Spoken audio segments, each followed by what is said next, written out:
Welcome everyone to today's video, जहां हम अपने पेशेंट्स के ट्रांसफॉर्मेशन स्टोरीज शोकेस करेंगे। चलिए शुरू करते हैं अपने फर्स्ट पेशेंट से। देखिए, बहुत सारे होम रेमेडीज़ या तेल या नुस्खे आप लोग बताएंगे आपको कि ये कर लीजिए, लगा लीजिए, लेकिन वो एक परमानेंट सॉल्यूशन नहीं है। तो मेरे हिसाब से अगर आप इन्वेस्ट कर ही रहे हैं तो हेयर ट्रांसप्लांट एक अच्छा ऑप्शन है, क्योंकि ये एक विजिबल रिजल्ट देता है और लंबे समय तक रहता है।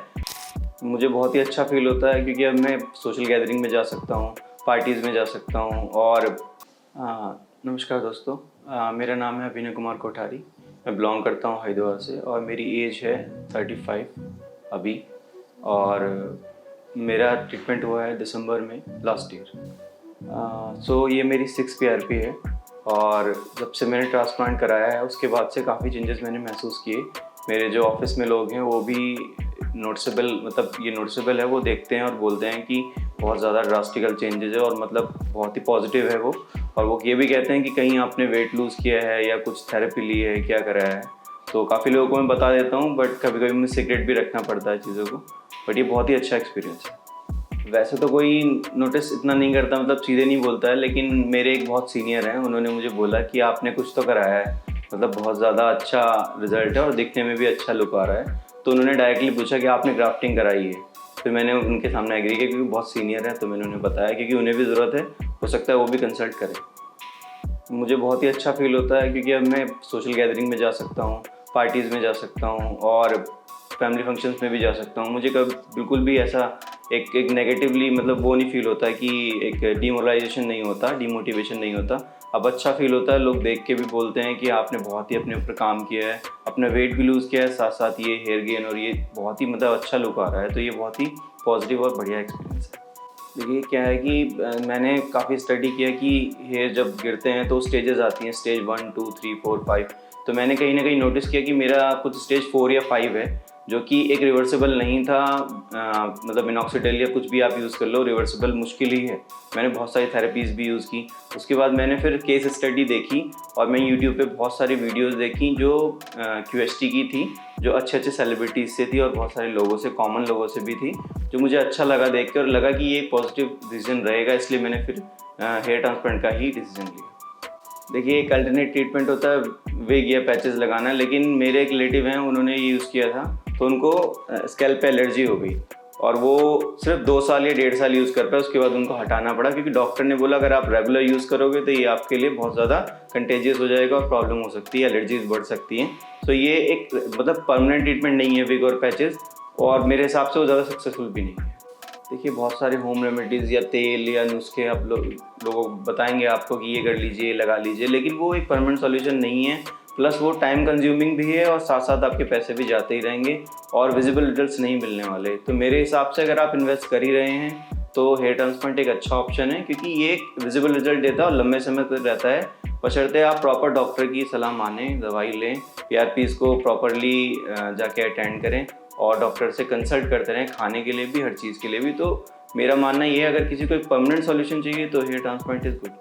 देखिए, अगर आप कुछ ऑयल्स या कुछ खाने के लिए सप्लीमेंट जो अलग लोग बताते हैं ये सब लेते हैं, तो मिनिमम आप मान लीजिए बेयर मिनिमम 3 से 4 हज़ार रुपये महीना कुछ ना कुछ आप खर्च कर देते हैं। कुछ ना कुछ शैम्पूज़ लेते हैं, ऑयल्स लेते हैं, खाने की मेडिसिन भी ले लेते हैं कई बारी, लेकिन वो यूज़फुल नहीं होती।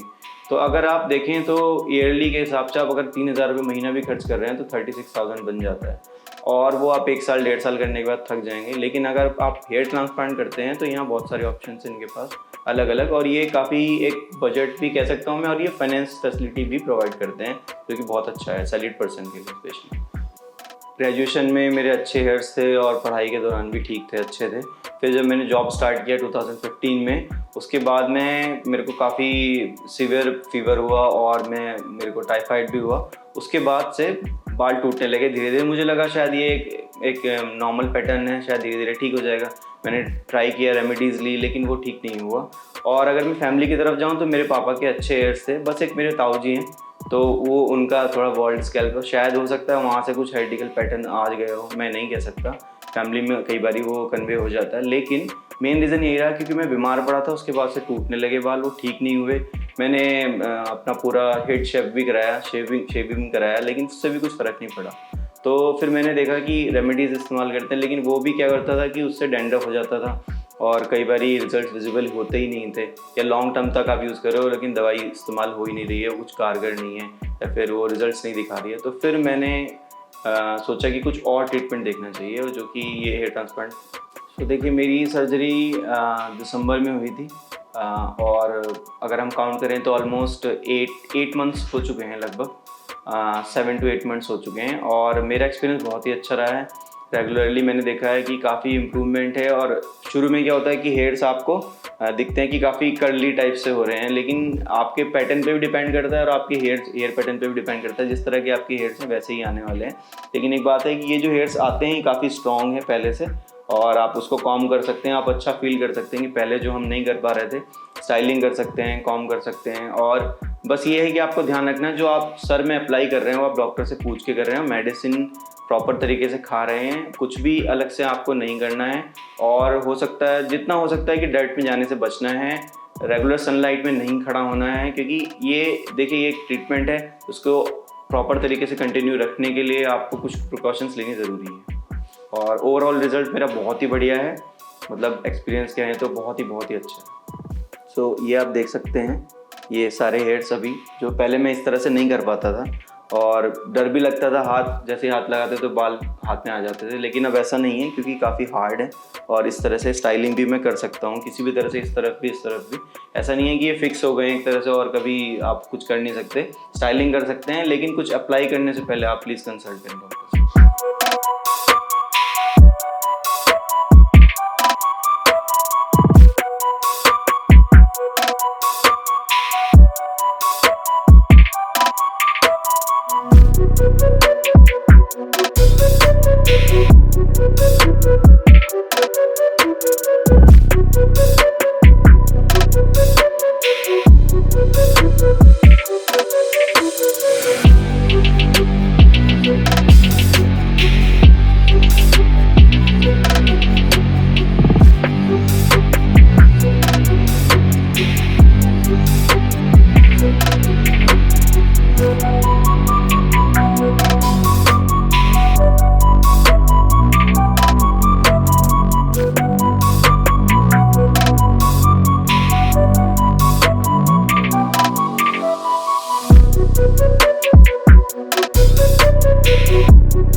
अभी आपने पेशेंट 1 अभिनय कुमार का ट्रांसफॉर्मेशन जर्नी देखा।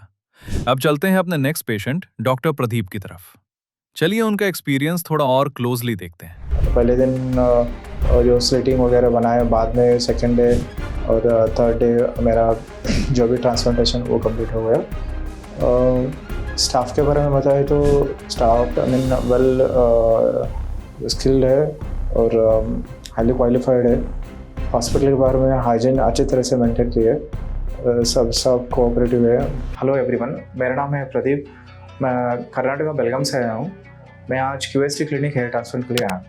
मैं 40 साल का हूँ। मेरा हेयर फॉल 2015-16 से स्टार्ट हुआ था, तो 3-4 साल में बहुत ही हेयर फॉल हुआ, तो बाद में मैं हेयर ट्रांसप्लांट करने का सोचा। तो बहुत सर्च करने के बाद बेंगलुरु से क्लिनिक से मैं 2019 में हेयर ट्रांसप्लांट किया। उसके बाद 2 साल के बाद फिर से मैं आया experience in my again thinning of hairs, तो काफ़ी डिफ्यूजन भी ज़्यादा लगा। और फिर बाद में मैं 2 साल के बाद जैसे यूट्यूब में सर्च करने लगा तो क्यूएसटी के बारे में पता चला और इधर का रिजल्ट देखता रहा मैं। तो कंपेयर किया तो मेरा वो डेंसिटी उतना मतलब खास नहीं लगा। फिर बाद में मैं इनको फॉलो करते रहा 2-3 साल के बाद। तो दूसरे रिजल्ट कंपेयर किया तो फिर वहाँ बहुत ही मतलब ईयर बाय ईयर मेरा डेंसिटी बहुत ही कम होने लगा। जो भी एग्जिस्टिंग हेयर है वो सभी जाने के बाद मेरा जो ट्रांसप्लांटेड है उतना ही बचा। फिर बाद में मैं सोचा आज मैं इधर QST के लिए ट्रांसप्लांट करने का डिसीजन लिया। सो जैसे ही मेरे हेयर फॉल स्टार्ट हुआ तो मैं उस दिन के लिए आयुर्वेदिक ऑयल्स और कुछ मेडिसिन वगैरह और कॉस्मेटोलॉजिस्ट का उधर लोकल में कंसल्ट किया था। तो कुछ मेडिसिन वगैरह बताए थे, वो सब में ओरली मेडिसिन को यूज़ किया था। फिर भी उतना कुछ खास रिजल्ट नहीं आया मुझे। फिर कुछ दिन के बाद फिर मैं ये नोटिस किया कि हेयर फॉल और ड्रास्टिकली मतलब बढ़ते ही गया। फिर then finally I decided to go for hair transplant. Hair fall की वजह से मेरा कॉन्फिडेंस लेवल थोड़ा कम हो रहा है। फिर जैसे ही मैं सोशल गैदरिंग में या फंक्शंस में जाता हूँ तो मुझे मतलब उतना नर्वस फील होता है। मेरा मतलब भागना से थोड़ा दूसरे लोगों को कंपेयर करता हूँ तो ऐसा फील होता है कि तो आई एम मतलब पीछे पीछे रहने का सोचता हूँ। जैसे ही मेरा 2019 में बेंगलोर से ट्रांसप्लांट हुआ था तो उसके बाद में 2 साल के बाद मैं ऑब्जर्व करने लगा कि मेरा हेयर फॉल है फिर से मतलब जो एग्जिस्टिंग हेयर वो भी कम होने लगा और डेंसिटी थोड़ा कम लगने लगा। फिर बाद में मैं यूट्यूब पे सर्च करता रहा कि जैसे मतलब 2 साल के बाद 3 साल के बाद हेयर डेंसिटी कैसा रहता है जो भी ट्रांसप्लांट किया होता है। फिर बाद में तब मैं जो QST के बारे में पता चला। जैसे QST लोग जो मतलब जो ट्रांसप्लांट किए हुए थे उनसे रिजल्ट में कंपेयर करने लगा तो उनका रिजल्ट अच्छा लगा। मेरा मतलब कुछ दिनों में मेरा थोड़ा कम ही लगने का डेंसिटी। फिर बाद में मैं मतलब फॉलोअप करते रहा डेली वीडियोस में जो भी QST की तरफ से आता था मैं वो सब देखते रहा। फिर उसके साथ दूसरा भी मतलब क्लिनिक का भी मैं ट्रांसप्लांटेशन का रिजल्ट भी देखता था। लेकिन डेंसिटी और रिजल्ट जो QST का था वो बहुत अच्छा लगा दूसरे कंपेयर क्लिनिक का। फिर बाद में जैसे मैं QST को कंटिन्यूसली कुछ दिन के लिए फॉलोअप करते रहा। फिर बाद में मैं उनको कॉन्टेक्ट किया कि मुझे इधर से हेयर ट्रांसप्लांट करना है। फिर एक बार मतलब इनके साथ में वीडियो कॉल, ये जगह मेन डॉक्टर है उनके साथ में वीडियो कॉल भी हुआ है कंसल्टेशन। तो सर ने सब समझाया कि मैं बोला था मेरा ऐसा ट्रांसप्लांटेशन हुआ है तो बोला मतलब क्या एरर्स है क्या मतलब कैसे करना है मतलब नीट और क्लीन कैसे करना है आपका पूरा ट्रांसप्लांटेशन वो सब सर बताए। फिर मैं हम finally then I decided to take hair transplantation Haridwar QST clinic. फिर मैं एक बार मैसेज किया QST क्लिनिक को जो व्हाट्सअप नंबर जो भी है ऐसे मुझे हेयर ट्रांसप्लांट करना है। तो उधर से मुझे रिप्लाई आया कि आपका जो भी मतलब हेड्स का जो भी इमेजेस है बालनेस का वो मुझे शेयर करने के लिए बताए थे। फिर वहाँ सब मैं इमेजेस वगैरह शेयर किया। फिर बाद में मुझे रिप्लाई हुआ आया कि मैं आपका 2500 to 3000 ग्राफ्ट आपको लगाना है। उसके बाद में मैं जैसे मैं डेट डिसाइड हुआ फिर उधर से मुझे मतलब कुछ ब्लड टेस्ट वगैरह बताए थे। फिर मैं ब्लड टेस्ट वगैरह रिपोर्ट शेयर करने के बाद मुझे ऐसे एक डेट मिला मतलब आपको ये डेट पे आके करवाना है। मतलब जो भी QST का ये इनका इंटरेक्शन और कम्युनिकेशन स्किल बहुत अच्छा है। जो भी हम कितनी बार भी हम सवाल करें तो बहुत पेशेंस से हमको मतलब रिप्लाई आता है और बहुत अच्छी तरह से उनका कम्युनिकेशन स्किल वगैरह है। मेरा पहला हेयर ट्रांसप्लांट होने के बाद मेरा एक कंसर्न था कि मैं फिर सेकेंड टाइम में जो अच्छी तरह से पूरा रिसर्च करके इन डिटेल में रिसर्च करके जो भी डॉक्टर से ट्रांसप्लांटेशन है कॉस्मेटिक सर्जन है और उनका सेटअप है वो सब मतलब मुझे इन डेप्थ जाके थोड़ा रिसर्च करके फिर बाद में मुझे फाइनलाइज करना था। जो भी मैं मतलब मुझे रिक्वायरमेंट था वो सब उनके साथ में बात हुआ, फ़ोन पे भी बात हुआ और जैसे इधर आया तो मैं भी वो नोटिस किया कि इधर डॉक्टर सीनियर्स डॉक्टर्स हैं काफ़ी मतलब जो भी प्रॉब्लम है डील करने के लिए। और मेरा मेन कंसर्न था कि वही मतलब मेरा जो बालनेस जो क्राउन पार्ट पे और जो फ्रंटल पार्ट पे जो हेयरलाइन है मेरा वो थोड़ा अच्छी तरह से करेक्शन करना था मुझे। तो वही मेरा मेन कंसर्न है और फिर मैं I hope like you know they will do best for me. जैसे पहला हेयर ट्रांसप्लांट के लिए मैं जब मेरे घर में मेरे वाइफ के साथ डिस्कस हुआ जैसे ऐसा मैं हेयर ट्रांसप्लांट बैंगलोर में करना है मुझे। तो मैंने स्केयर लाइक मतलब कैसे क्या है मतलब ये तो कॉस्मेटिक सर्जरी है मतलब वो तो तब तो नया था, मतलब 2019 में हेयर ट्रांसप्लांट का कुछ ज़्यादा ये नहीं था, तो she was I mean scared. तो हम दोनों डिस्कस करके फिर उधर क्लिनिक जाके करवाए थे। तो ठीक है, मतलब एक बार होने के बाद तो तब कॉन्फिडेंस आया, हाँ ठीक है, मतलब सब हो गया। लेकिन उसके बाद में फिर से मुझे ऐसे ही मतलब हेयर फॉल होने लगा, जो ट्रांसप्लांटेड हेयर डेंसिटी कम होने लगा। तो then again my wife notice like, मतलब जो भी था, मतलब शायद वो उतना सक्सेस नहीं हुआ ऐसा हमको फील हो रहा था। तो फिर बाद में हमको मतलब जैसे एग्जिस्टिंग हेयर, फिर वो तो पूरा मतलब जाने के बाद तो जो भी ट्रांसप्लांटेड है उतना ही बचा। फिर जैसे ही बालनेस पहले था ऐसे हमको फील आने लगा। तो again it's very difficult to convince no, तो फिर से मैं दोबारा जाना है मुझे ट्रांसप्लांटेशन के लिए। तो again I convince with my wife, तो होप तो रखे तो इस बार तो अच्छा होगा, क्योंकि मैं रिजल्ट वगैरह दिखा था QST के बारे में, तो ऐसा है, मतलब डेंसिटी वो मतलब वो भी कंपेयर की थी दूसरों का मेरा, और कैसा डेंसिटी है। तो फिर बाद में शी ऑल्सो कंसर्न अबाउट, मैं जैसे फंक्शन में जाता तो मैं इंफीरियर कॉम्प्लेक्स फील करता हूँ और कॉन्फिडेंस भी लो होता है। तो देन वो मुझे नर्वस देखने के बाद फिर वो बाद में she agreed like no okay then we'll go, and इस टाइम थोड़ा अच्छी तरह से सब सर के साथ बैठ के डिस्कस करके फिर बाद में हम डिसाइड करते हैं, सोच के इधर आए। थोड़ा नर्वस हूँ क्योंकि सेकेंड टाइम में थोड़ा घबराहट भी हो रहा है, और I am very excited to see the grateful result also, so will hope looking for the best. तो अभी मैं डॉक्टर से साथ कंसल्टेशन भी होना है, ब्लड टेस्ट वगैरह हुआ है मेरा, तो उसके बाद में मेरा स्लिट्स वगैरह प्रोसीजर के लिए ये करना है, थोड़ा एक सेशन PRP भी होगा। उसके बाद में जो भी है मैं आपको अपडेट देता रहूँगा। Till then you watch QST। मेरा जस्ट अभी सर्जरी कंप्लीट हो गया है। टोटल मेरा 2500 ग्राफ्ट लगा है। डॉक्टर लोग इनिशियली सजेस्ट किए थे, मेरा एवरेज डोनर था तो 1800 लगाए सजेस्ट किए थे। उसके बाद में मतलब सर्जरी के टाइम थोड़ा ग्राफ्ट अच्छा मिला उसको, तो 2500 तक एक्सटेंड करके लगाए। ये मेरा जो भी है ना, ये ट्रांसप्लांटेड एरिया है। कुछ एरिया मेरा एवरेज डोनर एरिया, तो कुछ मेरा ग्राफ्ट इधर बीएड से ही निकाले। तो बस ये 3 दिन का प्रोसीजर था मेरा। पहले दिन first day was the counselling procedure, जो भी प्री ऑपरेटिव जो भी प्रोसीजर था उसके बारे में था। दूसरे तीसरे दिन जो मेन सर्जरी था वो हो गया मेरा। तो ये पूरा टीम वर्क है इधर। पहले दिन जो स्लिटिंग वगैरह बनाया, बाद में सेकेंड डे और थर्ड डे मेरा जो भी ट्रांसप्लांटेशन वो कंप्लीट हो गया। स्टाफ के बारे में बताएं तो staff I mean well skilled है और हाईली क्वालिफाइड है। हॉस्पिटल के बारे में हाइजीन अच्छी तरह से मेंटेन की है, सब कोऑपरेटिव है, कम्युनिकेशंस बहुत अच्छी तरह से है। और बीच में सर्जरी के बीच में जो भी अगर कुछ भूख लगा तो फिर वो लोग कुछ स्नैक्स वगैरह प्रोवाइड करते थे। बीच बीच में वॉशरूम वगैरह वो भी हम जा सकते हैं। तो ओवरऑल 3 दिन का एक्सपीरियंस बहुत ही बढ़िया था। जो भी मैं एक्सपेक्टेशन लेके आया था तो वो हिसाब से एक्सपेक्टेशन मीट हो गया। तो बस I am waiting for my result. तो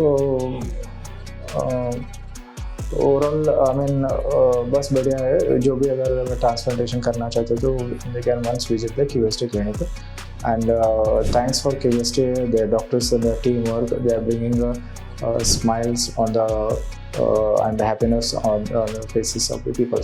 और अगर मैं नेक्स्ट टाइम जब मैं PRP के लिए आता हूँ तो मेरे आगे का रिजल्ट्स भी शेयर करूँगा। जैसे जैसे मतलब मंथ बाय मंथ मेरा जो भी मतलब ट्रांसप्लांटेशन का हेयर ग्रोथ है, डेवलपमेंट है, जो भी मैं आपको नेक्स्ट फॉलोअप में मैं बता दूँगा। All the best. Till that follow QST।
अभी आपने डॉक्टर प्रदीप का हेयर ट्रांसप्लांट जर्नी देखा।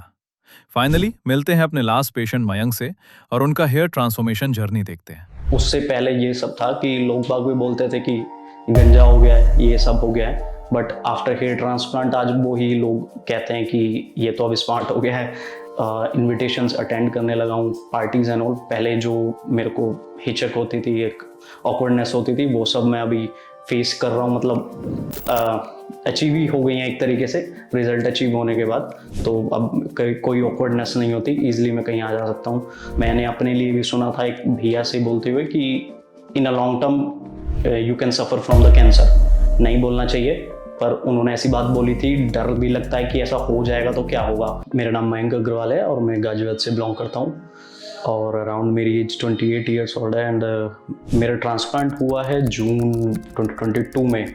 मेरे का फ्रंट और क्राउन एरिया पूरा ब्लैंक हो गया था, तो डॉक्टर ने सजेस्ट किया था 5000 ग्राफ्ट अराउंड अकॉर्डिंगली लगेंगे। तो उन्होंने इम्प्लांट किए और उसके बाद मैंने रेगुलर PRP लेनी भी शुरू की है।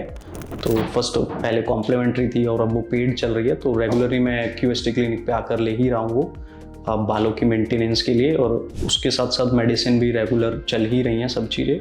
तो ओवरऑल एक्सपीरियंस मेरा QST के साथ गुड रहा है अभी तक, और ऐसा कोई प्रॉब्लम नहीं आई है और everything is fine for now. जैसे कि मैंने बताया, जून 2022 में ट्रांसप्लांट हुआ था। उसके बाद as a normal process shedding phase आता है, फिर अचीवमेंट ऑफ रिजल्ट होता है। तो अराउंड 9 से 12 मंथ्स में टोटल अचीवमेंट हो गया था।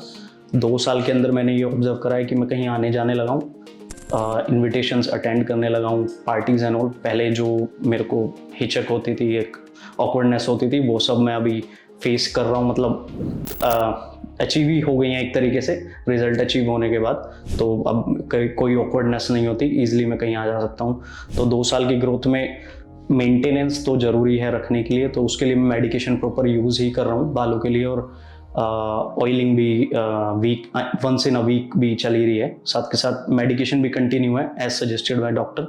तो जैसे उन्होंने बताया वो सब मैं कंटिन्यू रख ही रहा हूँ। तो जब हेयर ट्रांसप्लांट की जर्नी शुरू हुई थी, उससे पहले ये सब था कि लोग बाग भी बोलते थे कि गंजा हो गया है, ये सब हो गया है, बट आफ्टर हेयर ट्रांसप्लांट आज वो ही लोग कहते हैं कि ये तो अब स्मार्ट हो गया है, बाल आ गए हैं और ये एकदम ऐसे क्यों हो गया है, कैसे हो गया है। तो लोगों का, मेरा कॉन्फिडेंस जो गिव अप हो गया था, वो धीरे धीरे बढ़ना भी शुरू हो गया है।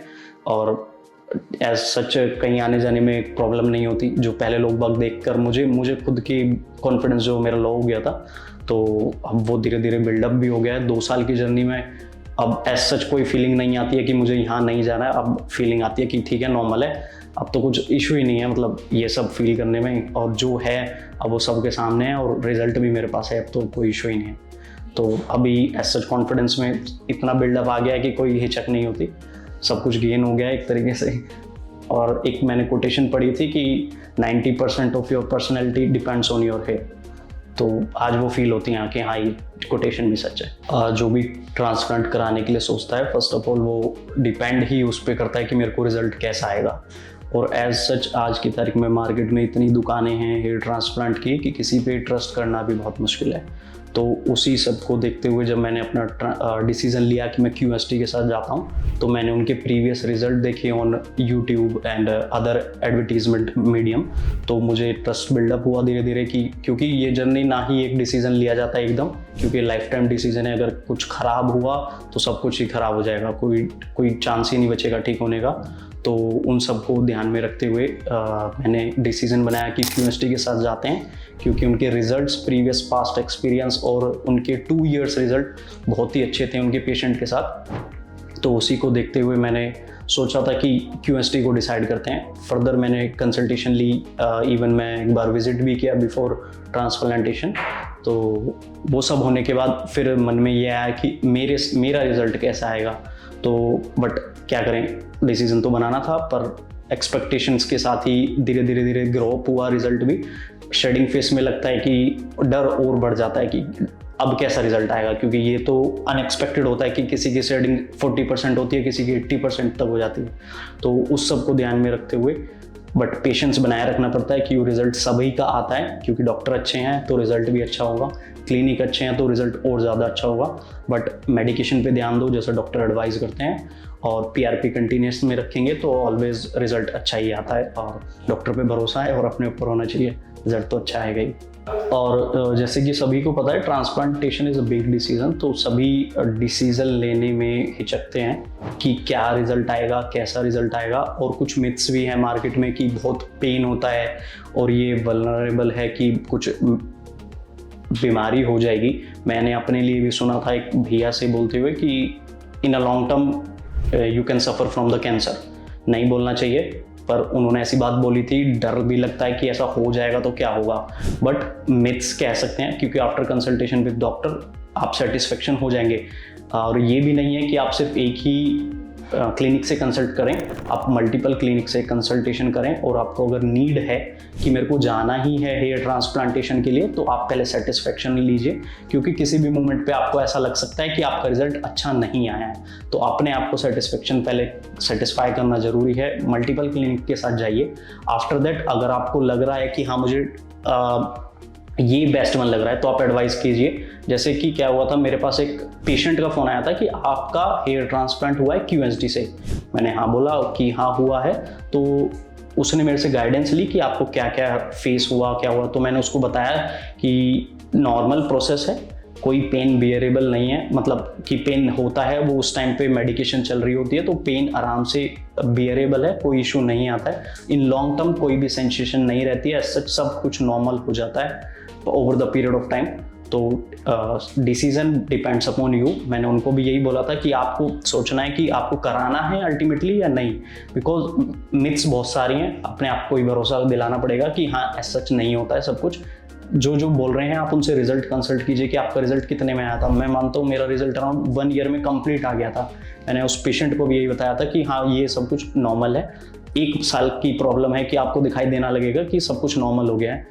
और आज मैं QST PRP के लिए आया था। जैसे ही आप सब जानते हैं PRP एक मस्ट हेल्पफुल चीज़ है हेयर ग्रोथ के लिए और न्यूट्रिशन के लिए as for the whole body.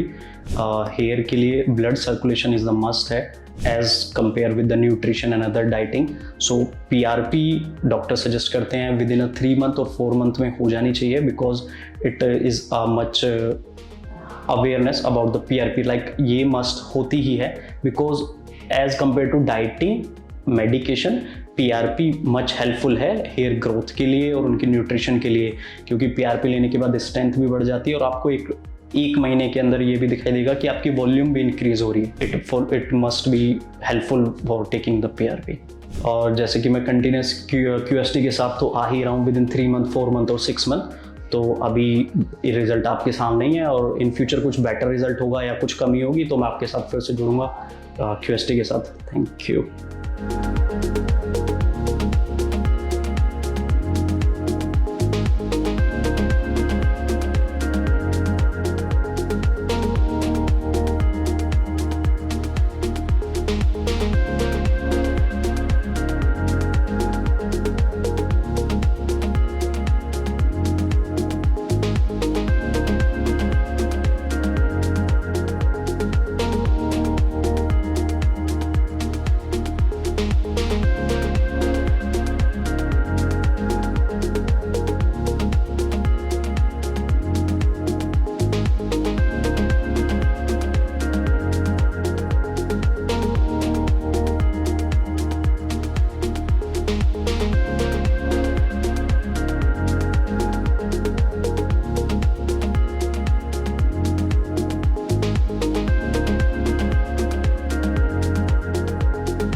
Hello friends, अगर आपने अभी तक हमारे चैनल को सब्सक्राइब नहीं किया है तो प्लीज इस वीडियो को लाइक कीजिए, शेयर कीजिए और हमारे चैनल को सब्सक्राइब कीजिए और ध्यान रहे बेल आइकन दबाना ना भूलें, जिससे हमारे हर वीडियो का अपडेट आपको समय समय पर मिलता रहेगा।